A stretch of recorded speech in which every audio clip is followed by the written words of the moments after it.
Assalamualaikum warahmatullahi wabarakatuh. Dan pada video kali ini saya akan kembali lagi membacakan suatu kisah misteri. Yang kali ini ceritanya berjudul tentang pesugihan pupuk kemenyan. Cerita kali ini ditulis oleh akun yang bernama Mbak Nafila. Nantinya kalian juga bisa mengunjungi thread beliau secara langsung. Yuk, daripada kita lama-lama, daripada kita penasaran bagaimana ceritanya, mari kita langsung saja menuju ke ceritanya. Perhatikan baik-baik ya teman-teman, karena ceritanya akan saya mulai.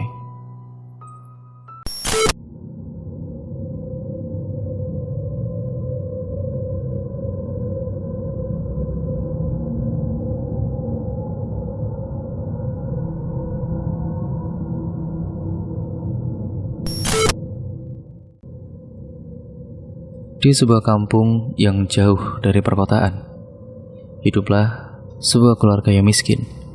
Namun keluarga itu selalu bersyukur kepada Allah SWT. Mereka dipenuhi dengan rasa kasih sayang kepada sesamanya.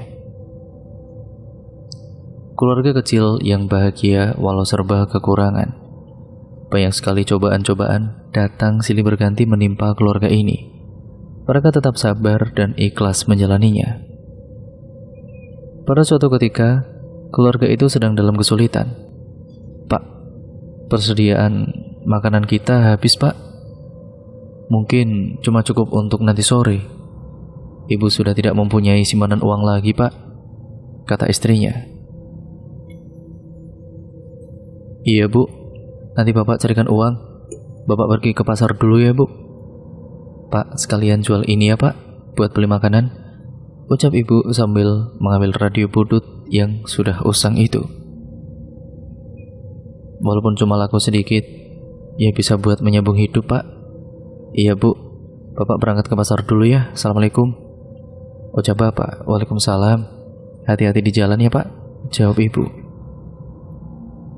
Berangkatlah bapak ke pasar untuk menjual radio butut itu. "Radionya dijual, Pak?" tanya salah satu pedagang. "Iya, Pak. Laku berapa ya kira-kira?" jawab bapak. "Ya paling cuma 20.000, Pak. Radio ini sudah lama soalnya. Apalagi antenanya juga sudah patah." "Ya sudahlah, Pak, tidak apa-apa. Ini radionya," jawab bapak dengan menyerahkan radionya itu. Pedagang itu kemudian mengambil uang dan membayar radio bapak.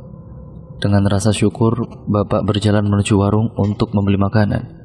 Dalam perjalanan, tiba-tiba ada seorang wanita yang menggendong anak kecil menghampiri bapak. "Tolong, Pak, kami seharian belum makan. Anak saya juga kelaparan. Kami tidak mempunyai apa-apa, Pak," rintih wanita itu. Anaknya menangis kelaparan. Wanita itu pun meneteskan air mata karena bingung harus berbuat apa lagi.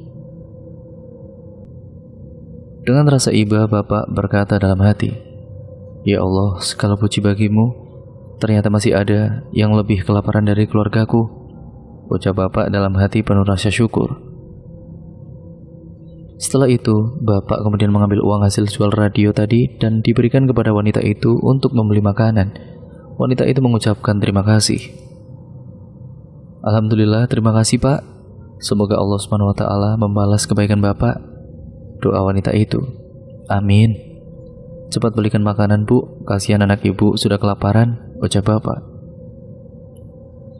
Lalu bapak berjalan pulang ke rumah. Di tengah perjalanan, bapak bergumam dalam hati, "Bagaimana dengan keluargaku? Alasan apa yang harus kuberikan kepada istriku jika aku pulang tidak membawa makanan?" Sesamanya di rumah, bapak menceritakan semua kejadian yang dialaminya di pasar tadi.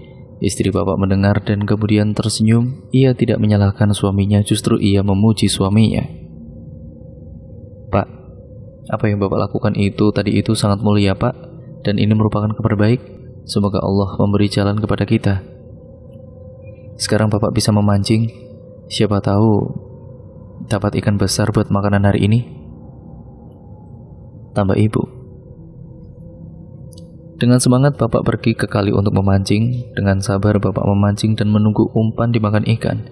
Setelah beberapa lama, belum juga dapat ikan. Waktu hampir sore, akhirnya bapak berencana untuk pulang. Tiba-tiba ada ikan besar memakan umpannya. Bapak menarik kailnya dan dengan hati yang gembira dan rasa syukur, bapak pulang ke rumah. Sampai di rumah, istrinya menyambut dengan gembira. Saat membelah perut ikan, ada sebuah mutiara di dalamnya. Alangkah terkejutnya mereka berdua. Esok harinya, bapak membawa mutiara itu ke pasar dan menjualnya ke toko emas. Alangkah kagetnya bapak ketika mutiara itu terjual dengan harga 300 juta rupiah. Secepatnya bapak pulang ke rumah dan memberitahu istrinya. Alhamdulillah, Allah telah memberi kita nikmat yang luar biasa, ucap istri bapak. Setelah itu mereka kemudian membagikan sebagian uang kepada fakir miskin dan anak-anak yatim. Kemudian bapak teringat kepada wanita yang dibantunya dulu di pasar. Setelah tanya sana sini, akhirnya bapak bertemu dengan wanita itu dan mengajaknya pulang. Mereka diangkat menjadi keluarga bapak dan memberikan modal kepada wanita itu untuk berdagang. Setiap pertolongan yang kita berikan adalah benih yang kita tanam. Suatu saat akan menghasilkan buah yang manis dan memberi kita kebahagiaan. Wanita itu sebut saja namanya Yati. Yati ini berasal dari luar kota. Ia pergi merantau bersama buah hatinya lantaran diusir oleh suaminya sendiri. Sudah terhitung 5 bulanan keduanya lontang-lantung di jalanan. Mereka diasuh oleh keluarga bapak dengan penuh kasih sayang, kebutuhan mereka sangat tercukupi. Dan yang tadinya tinggal di rumah reot, sekarang mereka sudah tinggal di rumah yang layak huni, walaupun hanya terdapat 2 kamar. Namun mereka sangat bersyukur atas nikmat yang telah Allah berikan. Sampai singkat ceritanya, Yati menjadi tulang punggung keluarga lantaran bapak sudah sakit-sakitan. Yati rasa tidak ada seorang pun yang ingin hidup miskin di dunia ini. Kalau bisa diminta, mungkin semua orang akan menjadi kaya raya. Emperan jalan pun akan bersih dari orang-orang yang menjadikan itu sebagai tempat tidur mereka. Namun nasib siapa yang tahu, Yati sendiri memang terlahir dari keluarga yang sederhana, dan sekarang tinggal di rumah sederhana bersama orang tua angkatnya. Bapak beberapa bulan yang lalu bekerja sebagai tukang becak, sedangkan ibu hanya tukang cuci di samping dagang jajanan anak-anak. Jangankan untuk bergaul, makan sehari-hari tercukupi saja, mereka sudah bersyukur. Uang dari hasil jual mutiara itu pun, ya semakin hari ya semakin menipis. Belum lagi untuk berobat sang bapak, yang sekali pergi ke dokter akan mengeluarkan uang sebesar 350.000.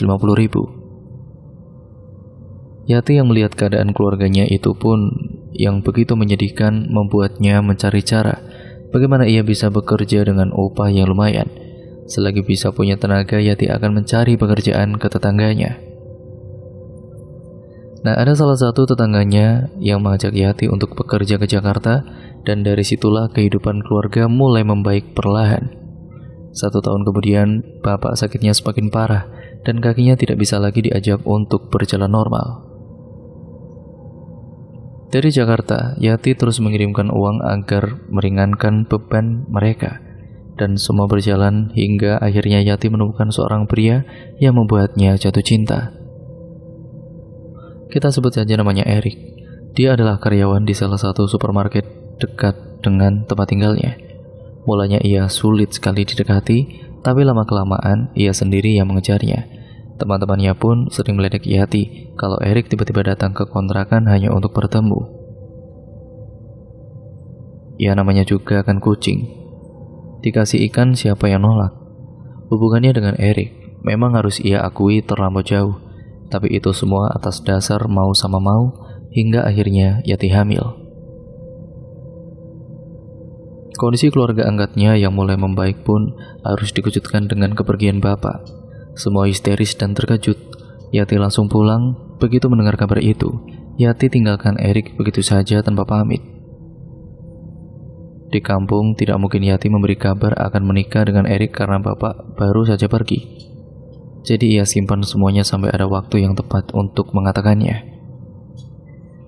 Setelah urusan pemakaman dan 7 hari bapak selesai, Yati kembali ke Jakarta dan pertama kali menemui Erik di tempat kerjanya. Ia marah pada Yati, tapi setelah diberitahu alasannya dia pun bisa mengerti. Yati mengajak Erik menikah sebelum kehamilannya terlihat oleh orang lain. Meski kedua orang tuanya terlihat tidak setuju karena Yati hanya seorang pegawai pabrik, tapi akhirnya mereka pasrah. Singkatnya, pernikahan mereka terjadi.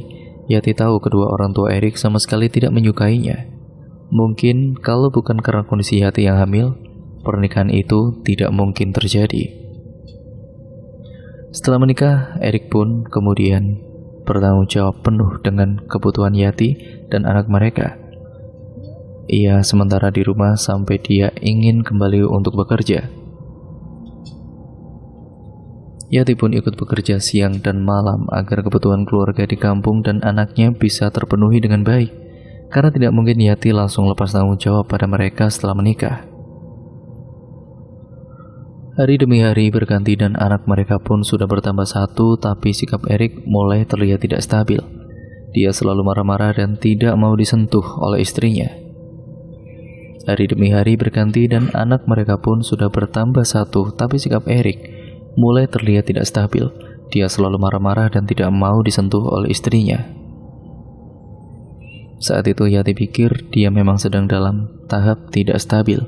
Tapi kemudian dia mulai tidak mau memakan masakan yang dibuat oleh Yati. Yati tidak ambil pusing karena namanya juga laki-laki, pasti ia merasa sangat capek bekerja dan tidak nafsu makan dan merasa semuanya salah. Ketidakstabilan itu tidak berakhir sampai 6 bulan. Beberapa kali Yati melihat anak-anak mereka menangis dan Erik hanya sibuk dengan ponselnya. "Kamu ini gimana sih? Anak nangis bukannya ditenangkan malah asik dengan ponsel."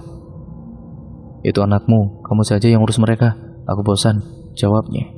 Sambil menggendong bayi, Yati menggeleng ke arahnya. "Kamu itu seorang ayah, mana bisa bosan dengan tanggung jawab seumur hidup begini? Aku mau saja mengurus anak-anak lagi asal hidup kita tidak susah seperti ini," jawabnya. "Bukannya bersyukur masih bisa makan, kamu malah ngomong yang tidak-tidak," timbalnya. "Hidup puluhan tahun sama orang tuaku saja sudah susah, nikah malah tambah susah," sahutnya. "Masalah kamu sendirilah. Mau hidup enak ya cari kerja yang gajinya gede, bukannya jadi karyawan terus-menerus. Aneh kamu itu." Dia diam saja dan semakin sibuk dengan ponselnya. Terkadang Yati melihat dia tersenyum pada layarnya itu. "Kamu tuh ngapain sih? Senyum-senyum kayak gitu sendirian? Kamu itu urus saja anakmu, itu bukan urusan kamu lah," sahutnya langsung pergi ke kamar dan mengunci pintu. Semakin dari sikapnya semakin tidak bisa diterima. Jika Yati berangkat bekerja, pasti Erik menelantarkan anak-anaknya dan tidak menganggap Yati sebagai seorang istrinya. Suatu hari ketika Yati pulang kerja, sudah terbayang di otaknya tentang kasur yang nyaman untuk merebahkan tubuhnya, tapi dari kejauhan ia dengar tangisan Yati dan anak pertamanya. Lantas Yati segera berlari karena takut sesuatu yang buruk terjadi pada anak suaminya. Tapi yang ia temukan hanya para tetangga yang sudah berada di rumah menenangkan anak-anaknya. "Mbak, tadi suamimu itu pergi bawa tas besar, kayaknya dijemput mobil di depan gang. Anak-anak menangis tapi ia tinggalkan begitu saja," ucap salah satu tetangga. Yati pun mengucapkan terima kasih dan meminta agar mereka menjaga anak-anak sebentar selagi ia pergi membeli susu juga makanan. Setelah kembali, Yati mengajak anak-anak masuk ke dalam. Bayi mereka sudah tenang dan si sulung pun makan dengan sangat lahap. Rupanya, mereka tidak diberi makan sejak pagi. Sampai pantas saja menangis kelaparan seperti itu, sedangkan selama ini semua uang ia berikan pada suaminya. Suaminya lari dari rumah entah mengejar siapa, sedangkan Yati harus memikirkan bagaimana caranya menjadi seorang ibu dan bapak sekaligus untuk kedua anaknya. Belum lagi ada tanggungan di kampung. Akhirnya, salah satu tetangga menawarkan bantuannya untuk membantu Yati mengurus anak-anaknya. Yati hanya perlu memberinya uang untuk memasakkan si sulung dan memberi bayi kami susu formula. Yati tahu semua tetangga berkunjing tentang rumah tangganya, tapi Yati tidak punya waktu untuk memperdulikan mereka semua. Anak-anak dan keluarga di kampung lebih membutuhkanku, pikirannya. Beberapa bulan kemudian, Yati membawa anak-anaknya ke kampung karena rasanya terlalu berat untuk mengambil 2 peran sekaligus. Sebenarnya, ia tidak tega kalau ibu yang sudah tua itu harus merawat 3 anak yang masih butuh perhatian besar. Yati kerja siang malam menjadi ibu setelahnya. Semua itu ia lakukan selama puluhan tahun tanpa pernah terpikir untuk mencari seorang suami lagi. Yati tahu anak-anaknya terutama si sulung pasti memiliki trauma tersendiri, dan Yati tidak ingin mereka menjadi ketakutan kalau harus memiliki ayah baru. Suatu hari si sulung, anak pertamanya yang dari suaminya dulu, sempat berkata, "Aku tidak ingin menikah. Aku rasa semua laki-laki sama dengan ayah," ucapnya. Hati-hati serasa dipukul dengan sangat kencang, dan ia berusaha untuk meyakinkannya kalau semua itu adalah salahnya, tapi sayangnya dia tetap tidak percaya. "Aku lihat dari dulu ibu tidak macam-macam. Ibu tidak pernah marah dan hanya berusaha mengurus kami setelah lelah bekerja, tapi aku ingat betul bagaimana bapak berucap menjelek-jelekan ibu, sampai akhirnya ibu dan aku diusir dari rumahnya," sahutnya.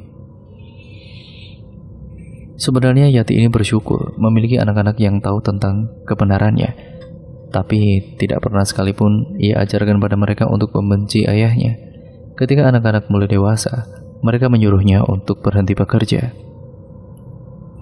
"Abang dan adik sudah bisa bekerja, sekarang ibu istirahat saja, biar kami yang memenuhi kebutuhan nenek dan juga ibu," ucap mereka waktu itu. Tapi Yati tidak ingin menyusahkan anak-anaknya, jadi dia memilih untuk tetap bekerja menggantikan ibunya berjualan gorengan. Pernah terbesit di pikirannya Yati untuk melakukan pesugihan, karena pesugihan ialah cara yang bisa ditempuh seseorang jika ingin kaya raya tanpa harus bekerja keras. Dan hal semacam itulah yang ingin dilakukan oleh Yati. Ia pun pernah mengungkapkan keinginannya kepada anak sulungnya, dan dia pun sangat menyetujuinya, karena sudah tidak tega melihat ibu dan neneknya banting tulang. Rasa nafsu ingin kaya raya begitu membelenggu jiwanya, padahal menurutnya kehidupannya tidak kurang menyenangkan sama sekali. Tetapi tetap saja, keinginan memang sering kali tidak bisa membuat orang berhenti melakukan segala hal. Mungkin banyak orang tidak pernah menyangka cara Yati untuk mendapatkan kekayaan ini terasa amat sepele. Ia adalah seorang penjual gorengan, dan media yang ia gunakan untuk memakai pesugihan pun tidak jauh-jauh dari urusan yang selama ini ia geluti. Konon, beberapa orang menyebut cara itu sebagai pesugihan penglaris. Tidak seperti ritual yang biasanya dilakukan di tempat angker. Ritual pesugihan tersebut dilakukan Yati hanya dengan membuat sebuah gorengan dengan bubuk kemenyan. Tapi tentu saja, gorengan yang dibuatnya ini bukanlah gorengan biasa. Ia adalah gorengan yang ketika seseorang membelinya dan membawanya pulang, sebuah musibah besar akan mendatangi orang itu. Ketika ada orang memakan gorengan itu, ia akan apes. Bahkan yang dimaksud apes di sini ialah kematian. Singkatnya, tumbal pesugihan Yati ialah para pembeli gorengannya itu sendiri. Suatu malam, seperti biasanya Yati setiap 2 minggu sekali melakukan proses ritual pesugihan ke salah satu dukun yang terletak jauh dari desanya. Untuk menghindari musibah yang menimpa keluarganya, setiap gorengan yang sudah diritualkan akan ditandai dengan daun bawang. Namun, meski ditandai, itu tidak akan pernah diketahui oleh jangkauan kasat mata oleh orang-orang tentunya, yang paling jeli sedunia sekalipun. Jadi, meski telah berusaha untuk tidak membuat gorengan itu tertukar, potensi gorengan itu untuk membahayakan orang yang bukan menjadi tujuan Yati tetaplah ada. Dan benar saja, hal itu betul-betul terjadi. Ketika siang hari, Yati kelelahan dan tertidur di ruang tamu. Di sore harinya, ia melihat anak bungsunya sendiri duduk di kursi sembari memakan gorengan itu sambil terlihat mengumpulkan niat untuk ikut membereskan dagangannya si Yati ini. Masih belum jelas melihat anaknya yang memakan gorengan itu lantaran masih mengantuk, Yati lantas mengucek matanya. Dan setelah melihat bahwa yang di depannya adalah anaknya sendiri, ia pun berteriak-teriak, "Ya ampun nak, ya ampun, kamu kenapa nak?"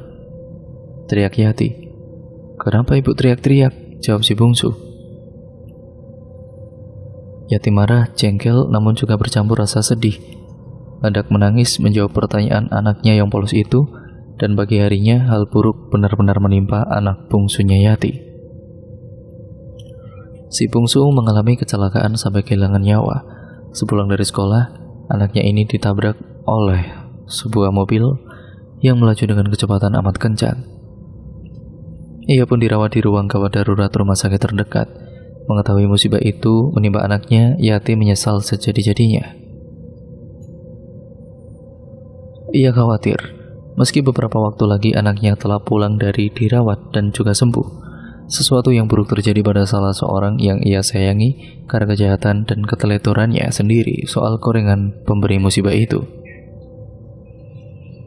Tapi pada faktanya, apa yang dilakukan Yati memang membuat ia kaya raya. Hanya saja muncul di kalangan penduduk sekitar pertanyaan yang begitu menggelisahkan. Apa yang sebenarnya dilakukan Yati hingga bisa hidup sementereng itu sekarang ini? Pertanyaan itu terasa relevan mengingat usaha gorengannya melejit benar-benar tinggi. Bahkan gorengannya itu dijual keluar kota dengan dijadikan tempe kering. Namun, apabila melihat gaya hidupnya dan keluarganya, pendapatan Yati ini setidaknya setara dengan pemilik sebuah perusahaan yang amat besar. Adapun hal ini memang hanya diketahui Yati dan keluarganya.